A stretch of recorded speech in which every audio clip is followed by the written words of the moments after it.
Well, free radicals are just basically, they're oxidative stress. They're basically your body rusting. What does it look like inside of our bodies in our mitochondria? What's happening there? Well, the mitochondria are little organelles. They're little powerhouses inside the cell, and they make ATP, the energy molecule that basically runs everything in the cell. And so the health of a mitochondria is really important because if you want energy, mitochondria also make a couple other things. They make pregnenolone, the precursor molecule for all the hormones. So if they're not doing that, you're not going to have enough hormones. And they make some of the precursors for RNA and DNA synthesis, which are really important for protein production and cellular reproduction. If you are having hormonal issues, that it would benefit you to optimize your mitochondrial health? Oh, absolutely, because that's usually the cause for a lot of things, because as people get older, the mitochondria, they're like little furnaces, and they make pollution, oxidative radicals essentially, and your body makes antioxidants to take care of that pollution. But the problem is that as you get older, those antioxidants go down so that your mitochondria are not as efficient. How's the mitochondria supporting what's actually happening up here in our brains? Well, basically the mitochondria take ketones and glucose, and they synthesize it and use it as a fuel to make ATP, the adenine triphosphate, the energy molecule of the cell. And then it's used up, and then it has to come back to your mitochondria. In fact, if you looked at the ATP processing in your cells, if you add every time it went through, you put a weight on it, it'd be like 50 pounds a day.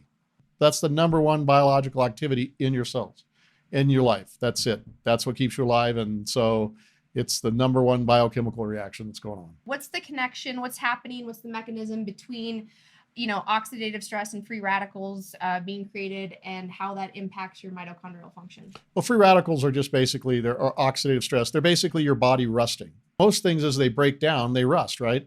They produce oxidative radicals. So a lot of toxins and proteins and other things, as they break down, they produce oxidative radicals. So you have to have a system of antioxidants to prevent the breakdown products from damaging, more things. I'm still not totally tracking on the connection between mitochondria and free radicals. Like mitochondria is a furnace. Mitochondria make free radicals. They make superoxides and occasional hydroxyl ion.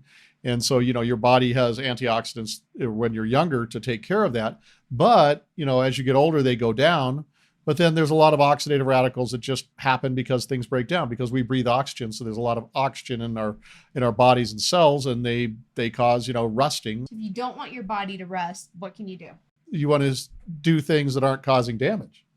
Toxins of various sorts, things that people eat. Like, for instance, one of the worst is seed oils, because they have those omega-6 things. They cause inflammation because they don't have what it takes, and your body takes them in and tries to build stuff with them, and it has gaps and holes, and things break, and you get oxidative damage on your cell membranes. You have radiation. Just radiation from a sunburn. It's everywhere.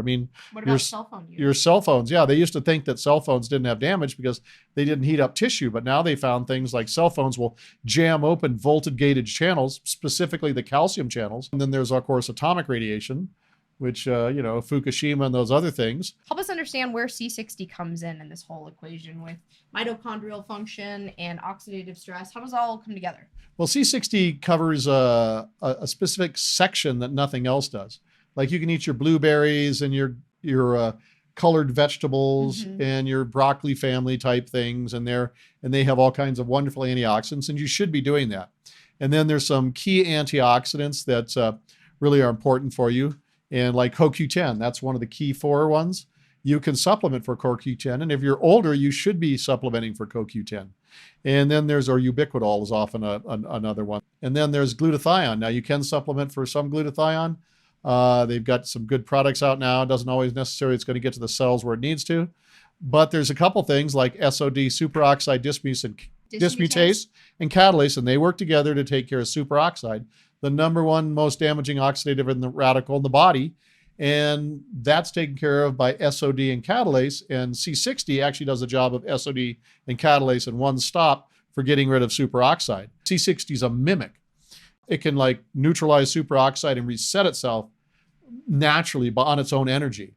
Most antioxidants like glutathione, when it oxidizes something, it changes its shape, it's stuck to it. You have to have some enzymes, some ATP to like reset it so it's back up. C60, unlike any other molecule in chemistry, it likes to have a positive charge. Oxidative radicals tend to be negatively charged, so they stick to a positive charge. But it gets that by pulling hydrogen ions from the outside environment and storing its cage-like structure. You can kind of see those little white things there. And nothing else in the world does that. Absolutely. They all give off an electron into the environment and become an oxidative radical or another ionic thing of something. C60 just pulls hydrogen ions from just the environment in your body, stores it in like its cage-like structure, which tends to make your body more alkali, which is a good thing.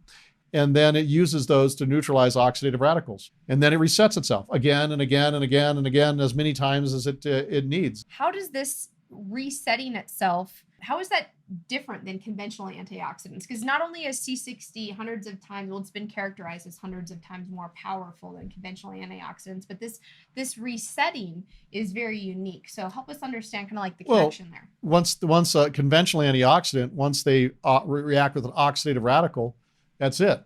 Certain things like vitamin C, CoQ10, vitamin D, vitamin E, these can be reset. SOD, they can be reset, but it takes energy and time and enzymes, where C60 doesn't need that. It just does its oxidative antioxidant job and then resets itself again and again and again. So it's unique. And it has no toxicity at all, because C60 only interacts with the two oxidative radicals, superoxide and the hydroxyl ion, that the body does not use as signaling molecules. C60 doesn't interfere with any of the body's signaling molecules. And it actually is the only antioxidant that can increase athletic performance. And so that's its unique. That's its uniqueness. So that's a great point. How specifically does it help support athletic performance? How? Well, basically, when your mitochondria start cranking out, they need ATP, right? They start cranking out. They'll put out huge amounts of superoxide and hydroxyl ions, and they'll just overwhelm your body's antioxidant capacity. That's why you get tired, because it starts messing with the Krebs cycle, the ATP production, and you get the lactic acid buildup. Mm-hmm. Lactic acid buildup is the sign that your own cell's antioxidant production has been overwhelmed, because you can make 50 times more superoxide when you're exercising than when you're resting. Okay. And so like the superoxide will get out and it'll combine with the nitrogen oxide, make peroxynitrate.